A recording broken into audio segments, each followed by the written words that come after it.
Donc, on en arrive avec le devoir à faire d'ici la prochaine rencontre. En fait, c'est plus un rappel.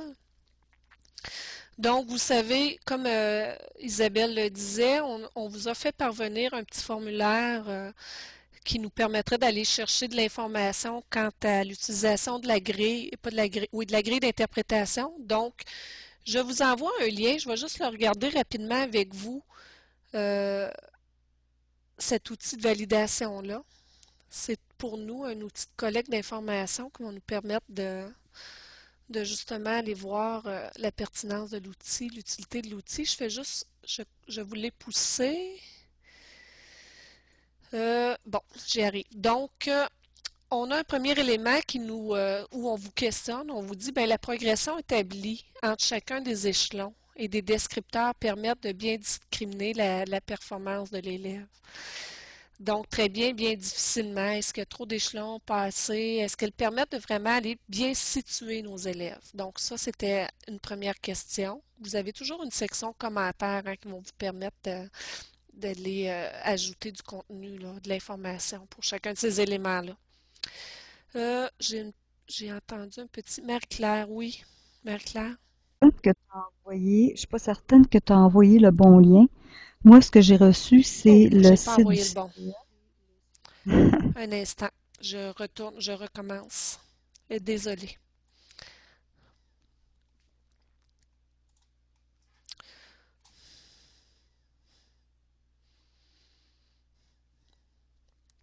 Peut-être lever vos pouces lorsque vous l'aurez sous les yeux, juste pour m'indiquer que tout le monde l'a, que ça va, que je me suis pas trompée.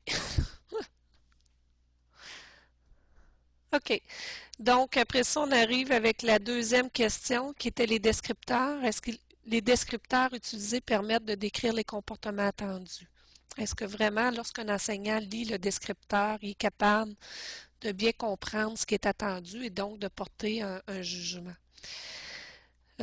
Troisième question, la grille d'interprétation permet de coter la plupart des productions. Donc, comme c'est une grille annuelle, est-ce qu'elle nous permet de coter un élève en début d'année, en milieu d'année, en fin d'année, selon les productions qu'on a entre les mains?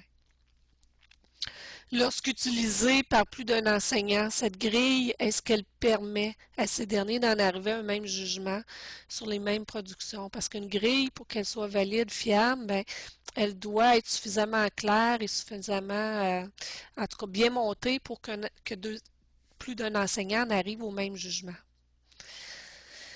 Donc, dans le cas où vous avez des enseignants qui travaillent ensemble, ben, puis qui proposent le même type de tâches ou plus ou moins à des élèves, ben, est-ce qu'ils permettent, puis dans le cas où vous avez pu observer ça aussi, parce que peut-être ce ne sera pas le cas, là, c'est pour ça qu'on n'a pas mis cette question-là obligatoire, mais dans le cas où vous êtes en mesure d'aller chercher cette information-là, ben, ce serait important de nous la donner pour qu'on puisse justement s'assurer de la fiabilité et de la validité de l'outil.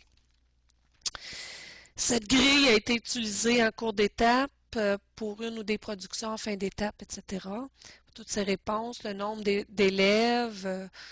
Bon, le reste des questions, je pense qu'ils sont plus techniques. Je n'ai pas besoin de m'y arrêter. Mais vous comprenez que pour nous, c'est important d'aller chercher toutes ces informations-là pour être en mesure de dire, ben oui, elle a été validée, puis elle est fiable. Marie-Claire, Oui, j'ai est-ce que je me trouvé suis très trompée de intéressant. lien encore? Non, c'est beau. C'est juste pour faire un petit retour sur cette évaluation-là. J'ai Vas-y. trouvé très intéressant tout à l'heure, Isabelle, qui nous expliquait qu'elle avait utilisé ce document-là, mais elle l'avait refait pour ses enseignants pour qu'eux puissent compléter le formulaire, dans le fond, et qu'elle puisse après ça venir faire un formulaire consolidé des réponses de ses enseignants. Donc, je trouve que c'est une action gagnante, là, s'il y a des gens qui veulent le faire. Si vous avez besoin d'apprendre à faire un formulaire, on peut toujours vous donner un petit coup de main là-dessus, mais il ne faudrait pas utiliser le même formulaire qu'on a pour pas que ça soit chaque enseignant qui réponde, là. Mais je trouve vraiment intéressant le fait de pouvoir utiliser ce formulaire-là pour vos enseignants et après ça en faire un formulaire. Consolider les observations. Merci Marie-Claire. Effectivement, c'est intéressant, la procédure d'Isabelle. Euh, Préparation pour la rencontre du 18 juin. On est déjà en train de la penser, de l'imaginer. Ce ne sera pas long, Diane, je vais prendre ton intervention. Euh, on vous dit, bon, ce sera la vôtre, votre bilan, votre planification. On a besoin pour nous guider à faire cette dernière rencontre et dans un but de planification aussi pour l'an prochain.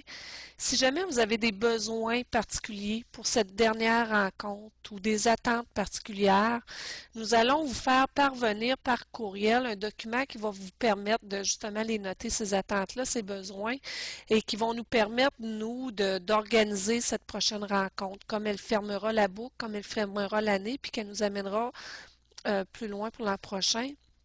Ce serait intéressant que vous les notiez sur le document lorsqu'il vous parviendra, que vous notiez vos besoins, vos attentes, etc. Puis pour nous, ben, ça va être drôlement aidant pour nous d'imaginer, de concevoir cette prochaine rencontre-là et qu'elle reflète bien vos besoins et vos attentes.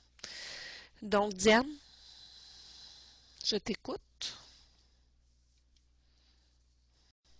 Moi, j'aurais une petite question concernant le terme grille d'interprétation. Peux-tu me rappeler pourquoi vous avez appelé ça grille d'interprétation? Parce que, bon, quand je cherche dans le cadre de référence l'évaluation des apprentissages au secondaire, là, on parle de type, des échelles de type global, des grilles descriptives, tout ça. Ça vient d'où ce terme-là? Interprétation, bon, il est peut-être plus lié justement si tu regardes la politique ou une fois que tu as eu une prise d'information, tu as une interprétation à faire de l'information que tu sélectionnes, que tu collectes, etc. Donc, comme Ouais. on est dans le cadre d'un dossier d'apprentissage et d'évaluation, euh, qu'on interprétera plusieurs résultats, plusieurs en fait traces que l'élève aura sélectionnées. C'est plus dans cette optique-là. Dans la littérature, on retrouve les deux. OK. Euh, qui sont plus ou moins synonymes, mais comme c'est une grille annuelle, comme c'est une grille qui ne sert pas nécessairement pour une situation, juste pour une situation, comme on retrouve notamment dans des épreuves en français, en histoire, on va retrouver des grilles d'évaluation et qui doivent être utilisées dans un contexte, dans le contexte de ces tâches-là qui sont proposées, donc qui ne sont pas des grilles annuelles. Donc, c'est peut-être pour ça qu'on a apporté cette terminologie-là pour amener la nuance, la différence. Donc, une grille qui n'est pas attitrée qu'à une seule situation d'évaluation proprement dite, qui est une grille plus générale, qui permet d'interpréter, de porter un jugement global sur un ensemble de traces. Je te dirais que c'est OK. la logique qu'il y avait derrière le choix de cette terminologie-là. Alors, si je la qualifie de grille d'évaluation de type global Oui, aussi, ça va. OK. Oui, Merci. ça va.